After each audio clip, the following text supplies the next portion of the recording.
Se traiter en première classe comme un acte d'amour et de considération, envers soi-même et envers son entourage. Se donner les moyens de prendre soin de soi, de sa santé mentale et de son développement personnel. Tu peux donner le meilleur de toi-même sans souffrir et sans galérer. Tu peux faire différemment.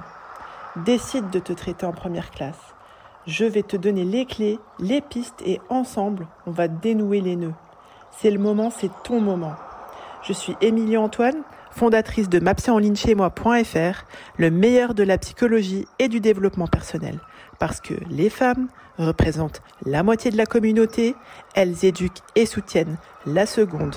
Par conséquent, elles ont besoin de se traiter en première classe. J'ai peur que mes enfants déraillent à l'adolescence. J'ai peur que mon mari se serve de mes confidences contre moi. J'ai peur de ne pas réussir à avoir mon permis. J'ai peur de ma première fois. J'ai peur de finir seule. La liste des peurs que j'ai eu l'occasion d'entendre au cours de ma carrière de psychologue, elle est très longue, je ne vais pas vous le cacher. Pour cet épisode, je me suis demandé aussi quelle était la peur qui avait pris la plus grande place dans ma vie. Et vous savez ce qui m'est venu en tête? Franchement, vous allez rigoler. Ça, le clown, il est revenu, vous l'appelez comme vous voulez. Mais vraiment, je me vois encore enfant me retourner toutes les secondes pour aller au WC la nuit et penser à sa tête qui sort des égouts avant de dormir. Ou plutôt, avant de m'empêcher de dormir. Et puis un jour, j'ai décidé que j'en avais marre d'être terrorisée par cette tête de linotte. J'ai commencé à me lancer des défis au quotidien pour me prouver que j'étais plus forte que lui, que cette peur. Alors j'ai tenté des petites expériences du genre aller de mon lit vers les WC la nuit sans allumer la lumière, ne plus me retourner au WC pour vérifier si ce satané clown n'était pas derrière moi, laisser dépasser mes pieds du lit. On sait que pour un enfant c'est un truc de fou. Ou alors ce que je faisais, c'est que j'imaginais que sa tête sortait des égouts et genre que je m'en fichais en fait et que je lui faisais savoir. En fait, avec un peu de recul, je me dis que j'étais en train de mettre en place quelques outils de la thérapie cognitive et comportementale sans le savoir. Et puis, adolescente, j'ai continué les défis à moi-même, du genre, que je recommande pas d'ailleurs, hein, visiter des maisons abandonnées, en passant par, en plus, l'étage du bas, genre en passant par le sous-sol. Jouer à cache-cache de nuit en pleine forêt. Et encore pas mal de trucs débiles dans le genre que j'emporterai dans ma tombe. Je pense, si Dieu le veut. La peur est présente en fait chez tous les êtres humains. Est-ce que j'oserais dire depuis la naissance? Oui. En grandissant et en fonction de nos expériences de vie, de nos blessures, des traumatismes qu'on vit ou pas, des challenges du quotidien et des ressources dont on dispose, encore une fois ou pas, on apprend, encore une fois ou pas, ou peu, à faire en dépit de celle-ci, en dépit de ces peurs-là. Et puis l'affaire, elle devient un petit peu plus délicate lorsqu'on devient adulte, voire même des fois un peu plus tard dans l'enfance ou dans l'adolescence, parce que les peurs se complexifient, si je peux dire ça comme ça. D'abord, on a peur des clowns, oui, puis, ou parce que peut-être on craint de mourir en fait, ou de souffrir. Également, on commence par avoir peur d'être séparé de sa mère ou de son père, puis on a peur plus tard que le conjoint se lasse de nous pour une femme qui est plus belle ou plus jeune. On est terrifié à l'idée de perdre le nounours doudou, puis on craint de se faire enlever, par exemple, ses enfants. Que Dieu nous en préserve. Et en fait, il faut se dire une chose, c'est qu'on est toutes éprouvées, toutes et tous d'ailleurs, hein, par la peur, et c'est totalement normal, c'est humain. Ceci étant, force est de constater que ces peurs-là prennent plus d'ampleur chez certaines personnes que d'autres. Et c'est ce que je voulais voir aujourd'hui avec vous. Pourquoi est-ce qu'à un moment donné, on n'arrive pas à dépasser ces peurs?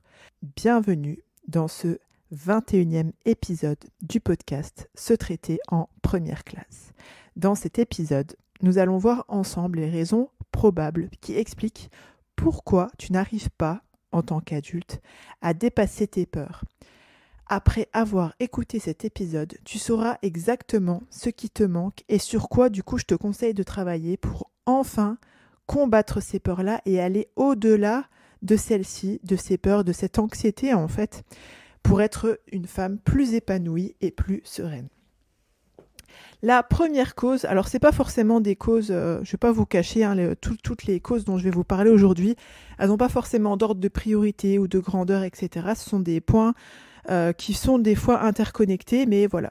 La première ou la 10e, il n'y a pas de raison pour laquelle il y en a une qui en une et l'autre qui en 10. En tout cas, la première question que j'ai remarquée le premier point, qui fait que souvent on est dépassé par ces peurs, on n'arrive pas en fait à aller au-delà, c'est parce que le point commun en fait de toutes ces personnes-là, c'est qu'elles se connaissent pas ou peu.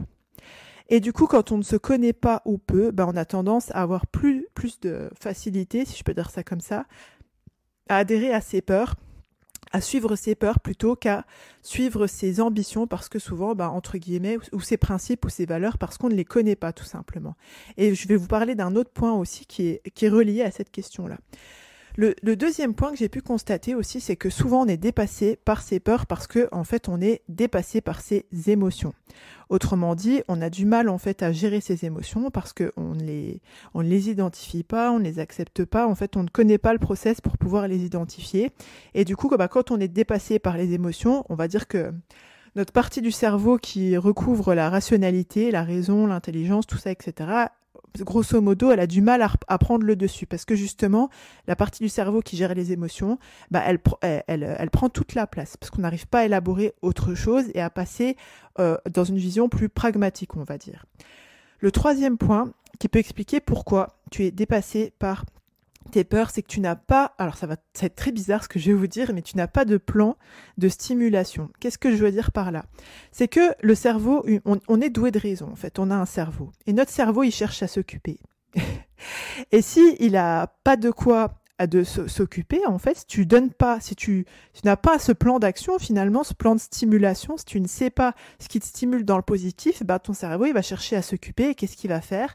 Il va te lancer dans des scénarios anxiogènes, de peur, etc. Tu vas commencer à te faire des films, etc. Parce que tout simplement, des fois, je dis pas que c'est l'unique raison, mais c'est une raison une cause que j'ai observée, que des fois, en fait, tout simplement, le cerveau cherche à s'occuper. Donc, du coup, il y a les peurs qui viennent pointer le bout de leur nez, si je peux dire ça comme ça. Et en fait, ton cerveau, il va se lancer là-dessus.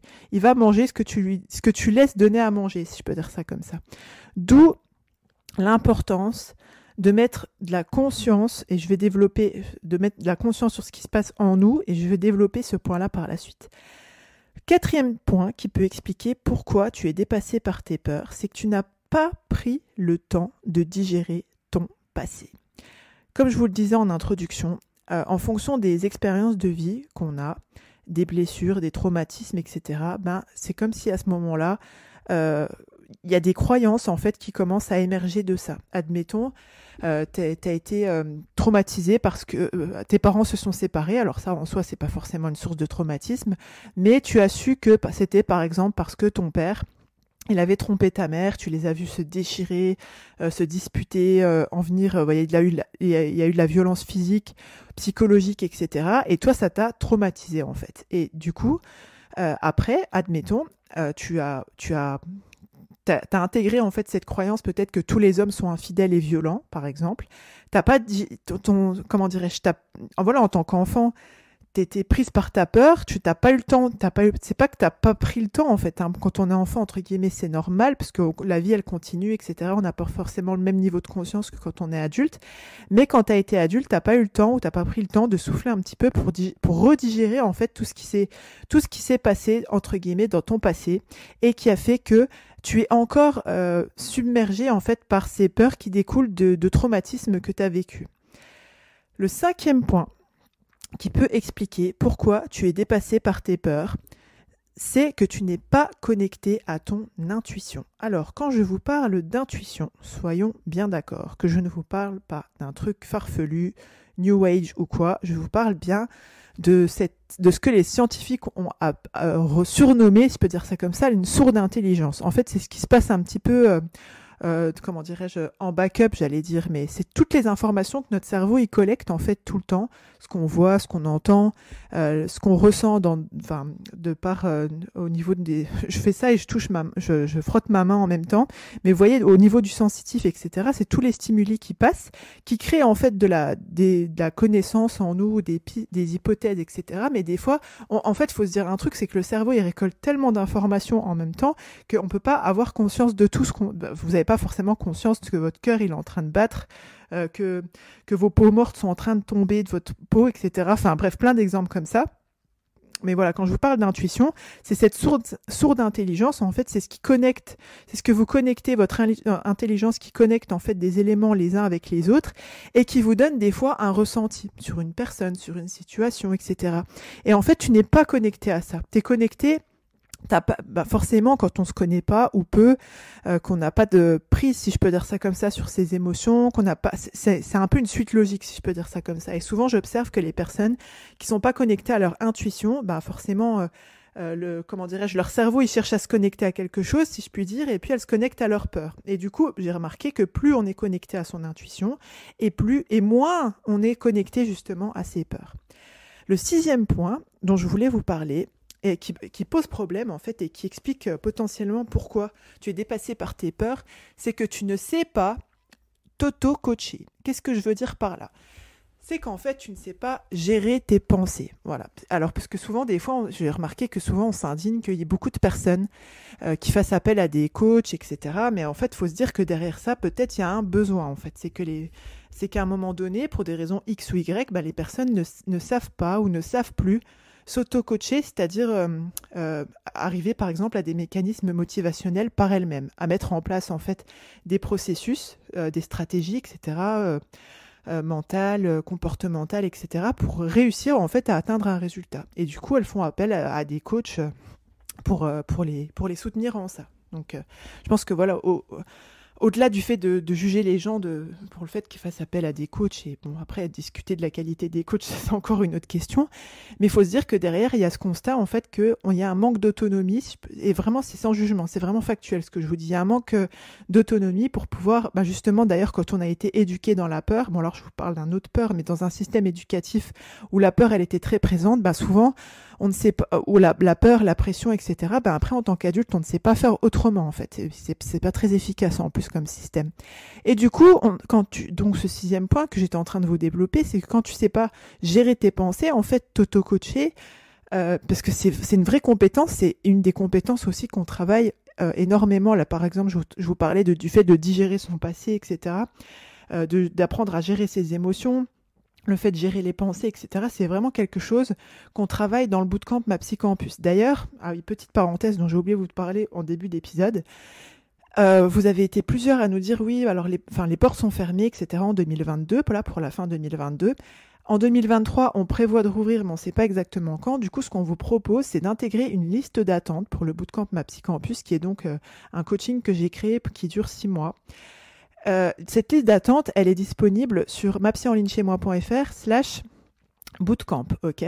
Donc quand vous rejoignez la liste d'attente, vous êtes du coup sur une liste entre guillemets VIP, qui fait que vous serez prévenu avant les autres de l'ouverture. Vous aurez une pré-ouverture en fait des portes du bootcamp, un bonus exclusif réservé à vous et un tarif préférentiel. Et également, sachez que, donc là je vous parle aujourd'hui, on est le 8 décembre 2022 jusqu'au 14 décembre 2022. En attendant, si je peux dire ça comme ça, on vous propose le pack Belle Plante. Donc c'est un pack qui vous permet de continuer à arroser tout simplement votre plante intérieure, si je peux dire ça comme ça, parce que je pense que le rapport à notre intériorité, si je peux dire ça comme ça, ce travail d'introspection qu'on fait pour continuer d'être des femmes confiantes, sereines, épanouies, c'est un travail de tous les jours et ça c'est quelque chose que je répète beaucoup aux femmes que j'accompagne. Du coup, en attendant, voilà, j'ai mis au point le pack, donc le pack Belle Plante, où il y a la formation numérique, on vous propose la formation numérique, booster la confiance, l'assurance et l'estime de soi, d'une part, donc c'est une formation numérique qui a une valeur de 147 € actuellement. Et d'autre part, vous avez 4 rendez-vous avec une psychologue de l'équipe Ma Psy en ligne chez moi, donc 4 rendez-vous de 50 minutes qui sont valables 1 mois. Et ce pack-là, on vous le propose à 279 € au lieu de 383 €. Et bien sûr, comme chez Ma Psy en ligne chez moi, on a vraiment ce souhait de se mettre à la portée de tous les budgets. Vous avez la possibilité de régler en plusieurs fois. Il vous suffit de contacter notre assistante Julie au 07 81 11 64 11 sur WhatsApp. Donc, en général, je mets sur Instagram, donc @Emilie-Antoine, vous avez le lien d'accès direct pour vous cliquer sur le lien et vous arrivez directement sur WhatsApp. Du coup, voilà, c'est l'offre du moment jusqu'au 14 décembre, le pack Belle Plante à 279 € au lieu de 383 € pour justement commencer ou continuer d'alimenter ce travail que vous faites sur vous-même. Et comme je vous disais tout à l'heure, la possibilité d'intégrer la liste d'attente du prochain bootcamp Ma Psy Campus, donc celui de 2023 sur mapsyenligne-chez-moi.fr/bootcamp. J'étais donc en train de vous développer le 6e point, où je vous disais que souvent, quand on ne sait pas s'auto-coacher, si je peux dire ça comme ça, ou en tout cas gérer ses pensées, ses systèmes motivationnels, etc., tout ce qui est de l'ordre de ce qu'on appelle en psychologie des processus cognitifs et cognitifs d'ailleurs aussi, eh bien souvent on est dépassé par... On n'arrive pas à dépasser ses peurs, on est dépassé par ses peurs. Le 7e point la 7e explication que je voulais vous présenter aujourd'hui, c'est que souvent, et c'est lié en fait, c'est que tu ne prends pas le temps d'analyser ce qui te traverse l'esprit. Je me souviens qu'il y a eu dans une session du bootcamp précédente, je ne sais plus quelle année c'était, ça devait être 2019 ou 2020, il y avait une bootcampeuse qui avait des symptômes sérieux de dépression. Voilà, elle somatisait de telle sorte, etc. Voilà, elle avait vraiment beaucoup de symptômes du tableau dépressif. Et elle me disait, mais je comprends pas, en fait, moi ça va, je me sens pas dépressive, etc. Et quand elle a fait ce travail d'analyse justement de ce qui lui traversait l'esprit, elle a été totalement choquée de ce qui pouvait des fois lui traverser l'esprit dans la journée. Et ça a été une révélation pour elle, ça lui a permis vraiment d'accepter ce diagnostic-là et du coup de se prendre en charge d'une manière beaucoup plus complète. Donc voilà, quand on prend pas le temps d'analyser ce qui nous traverse l'esprit, on est un petit peu dépassé par la situation et forcément dépassé par ses propres peurs. La 8e raison que je voulais vous proposer aujourd'hui, c'est le fait que, qu'est-ce qui fait que éventuellement également tu es dépassé par tes peurs. Alors je suis désolée, j'ai un peu le nez bouché, du coup je peux paraître un peu essoufflée parfois parce que c'est pas évident de prendre son souffle quand on respire pas par le nez.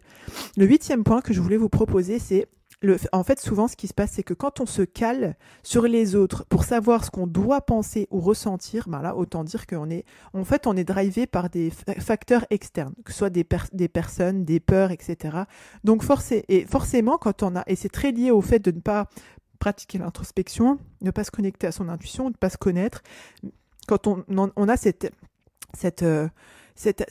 fâcheuse habitude, si je peux dire ça comme ça, quand on est un peu dans le doute, de systématiquement, en fait, avant même de chercher à savoir qu'est-ce que nous on pense ou qu'est-ce que nous on ressent, d'aller demander à l'autre, mais toi qu'est-ce que t'en penses, et à ma place tu ferais quoi, etc. C'est aussi un mécanisme qui va entraîner derrière, si je peux dire ça comme ça, ou en tout cas qui est très lié au fait d'être dépassé par ses peurs. Le 9e point d'attention, c'est que forcément, c'est très lié aussi à ce que je vous disais tout à l'heure en réponse au fait de ne pas avoir digéré son passé.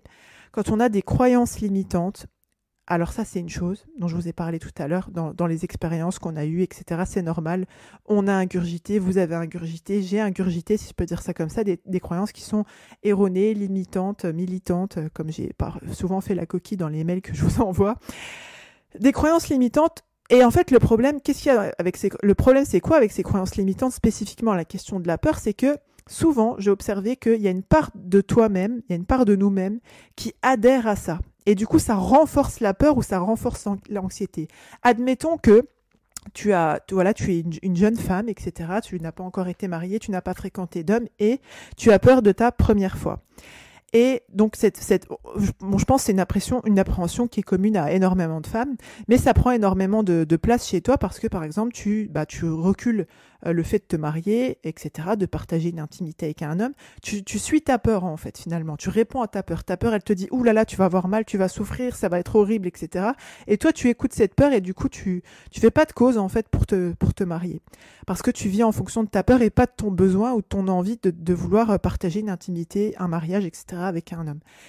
Et du coup, souvent, ce que je remarque, c'est qu'il y a une part de la jeune fille qui adhère à ça. Et quand on creuse un petit peu, souvent, elle a entendu des conversations. On lui a fait peur, en fait, tout simplement. Hein. Une fille qui s'est plaint, en fait, de sa première fois, où on lui a dit, mais il va y avoir du sang partout. Ou alors, il y a une coutume... En Afrique, au Maghreb, à ma connaissance, je crois pas que ce soit le cas en Europe, où on brandit en fait un drap avec du sang, etc., pour prouver la virginité de la jeune femme, etc. Et tout ça, ça a mis en fait en place un climat qui est extrêmement anxiogène et qui a renforcé l'idée. En fait, c'est comme si ça a validé l'idée que oui, ça fait mal, tu vas souffrir, et en fait, il y a même plus la notion de plaisir, elle est complètement inexistante. Souvent, la notion de plaisir chez ces jeunes filles-là. Et du coup, il y a une part d'elle-même qui a adhéré à cette peur-là, de la peur de la première fois, que ça va faire mal, en fait. Ça va pas être un bon moment. Et du coup, comme il y a une part d'adhésion, ça renforce la peur, ça renforce son anxiété. Donc, évidemment, qu'elle va avoir énormément de difficultés à dépasser cette peur-là, par exemple. Le 10e point que je voulais partager avec vous, c'est le fait que, alors ça, c'est plus sur des peurs, on va dire, plutôt des peurs de l'ordre des questions existentielles. Mais souvent, ce qui se passe, quand on n'a pas trouvé ou quand il nous manque des réponses quant au sens de la vie, ça peut être en fait extrêmement anxiogène et ça peut formater des craintes en fait sur qu'est-ce qui se passe, la peur de mourir en fait. Ça m'est arrivé d'avoir quelques patientes qui se cherchaient un petit peu au niveau théologique, on va dire, voilà, elles croyaient en Dieu, mais elles savaient pas, par exemple, hein, elles avaient la conviction qu'il y avait un créateur, etc., qu'il y avait un Dieu, mais elles savaient pas trop en fait. Elles n'avaient pas choisi de religion ou elles n'avaient pas fini de s'éduquer en fait, de faire leur travail de recherche pour voir si elles adhéraient à une ou à une autre. Et en fait, le fait, par exemple, de pas savoir ce qui se passait après la mort, vous voyez de pas qu'il leur manquait en fait des réponses par rapport au sens de la vie, de la vie après la mort, etc. De pas savoir comment ça se passait, mais ça c'est quelque chose qu'on voit beaucoup aussi chez les enfants ou chez les adolescents. Mais des fois, ça revient en fait quand on a un petit peu de temps, si je peux dire ça comme ça, à l'âge adulte, quand on vient d'être maman. Alors du coup, c'est vrai que le fait d'être maman, d'être confrontée dans la peine, si je puis dire ça comme ça, de l'accouchement, la vie, la mort, etc. Enfin, vous voyez, ça renvoie à plein de trucs. Et souvent, le fait de manquer de réponse ou de pas avoir trouvé de réponse sur le sens de la vie, certes, mais aussi, comme je vous disais, comment ça se passe ici-bas, comment ça se passe après, dans l'au-delà, de pas avoir statué là-dessus, ça peut nourrir, en fait, ça peut, comment dirais-je, c'est nourrir le fait qu'on n'arrive pas à dépasser cette peur-là de la mort, parce que, en fait, on ne sait pas ce qui se passe. Et l'être humain, il n'aime pas ne pas savoir. Avoir besoin de mettre du sens, de donner de la compréhension à ce qui se passe en ce moment et ce qui se passe après, c'est-à-dire la vie ici-bas, c'est un besoin qui est vraiment fondamental, qui est des fois ignoré, qui est parfois dénié, etc., avec toutes les conséquences que ça peut avoir après sur la santé mentale. Mais souvent, voilà, quand on n'a pas toutes les réponses ou qu'on n'a pas trouvé de réponses, quand on sent qu'on n'a pas trouvé son chemin par rapport au sens de la vie, ici-bas et dans l'au-delà, ça peut aussi être un frein pour pouvoir dépasser ces peurs. Alors, comme je vous disais, c'est les grandes peurs, si je puis dire, hein, la peur de la mort, la peur de qu'est-ce qui va se passer après la mort, enfin voilà, c'est plein de questionnements comme ça qui font que des fois, on a du mal à dépasser sa peur ou ses peurs, ou autrement appelé aussi de l'anxiété. C'est parce que souvent, en fait, on ne pose pas le terme, mais souvent, quand on a beaucoup de peur et que ça prend beaucoup de place dans notre quotidien, eh bien, on appelle ça l'anxiété, en fait, tout simplement. On peut être une personne qui est touchée par l'anxiété et ce n'est pas une fatalité. C'est vraiment le message que je voulais vous laisser aujourd'hui. C'est que à un moment donné, sentir qu'on vit plus en fonction de ses peurs, qu'on ressent beaucoup d'appréhension, de stress. Souvent, les personnes, elles appellent ça juste du stress, mais c'est bien plus que du stress, en fait. C'est de l'anxiété, et puis après, ça monte un petit peu. Je vous avais fait un autre podcast, vous m'excuserez, je me retrouve pas le numéro en tête, mais c'était sur les crises d'angoisse. Donc, ça passe par la peur, le stress, l'anxiété, l'angoisse. Ça peut prendre énormément de place, en fait, dans nos vies de femmes. Et je voulais vous dire que vraiment, il n'y a pas de fatalité. Ce sont vraiment des choses sur lesquelles on peut travailler, que vous n'êtes pas obligé de vivre. Comme je vous disais, avoir des peurs, c'est normal, c'est naturel en fait. On est, ça fait partie de nos conditions d'être humain ici-bas. mais apprendre à gérer ses peurs et plus à vivre en fonction de ses valeurs, de ses principes, de ses aspirations, de ce qui nous épanouit en tant que femme, et de développer justement cette posture de femme confiante, sereine et épanouie, tout simplement, c'est possible. J'aimerais beaucoup avoir vos retours sur ce podcast. Du coup, vous pouvez m'adresser une note, une review, un commentaire depuis votre plateforme d'écoute. Ça me fait toujours extrêmement plaisir de vous lire et autant que faire se peut, je tâche de répondre à tout le monde.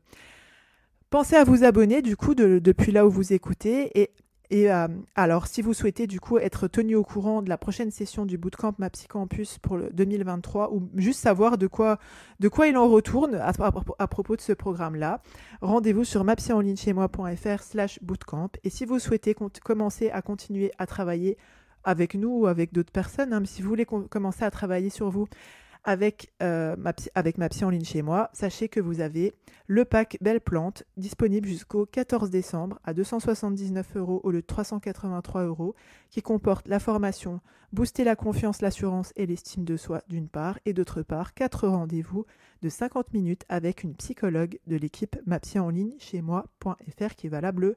Donc ces rendez-vous-là, ils sont valables 1 mois. Il vous suffit de contacter notre assistante Julie au 07 81 11 64 11 sur WhatsApp. Merci de votre écoute et de votre attention. Au plaisir de revenir dans vos oreilles. C'était Émilie Antoine. Je vous ai présenté la 20e session, le 20e épisode du podcast Se traiter en première classe. Ta dose hebdomadaire pour te construire le mindset d'une femme épanouie et en phase avec ses valeurs et ses principes. Chaque semaine, je vais te donner des explications impactantes et des conseils concrets pour que tu puisses vivre en fonction de tes aspirations et non en fonction de tes peurs, de tes croyances limitantes et de tes blocages. À bientôt, prenez soin de vous, bye bye.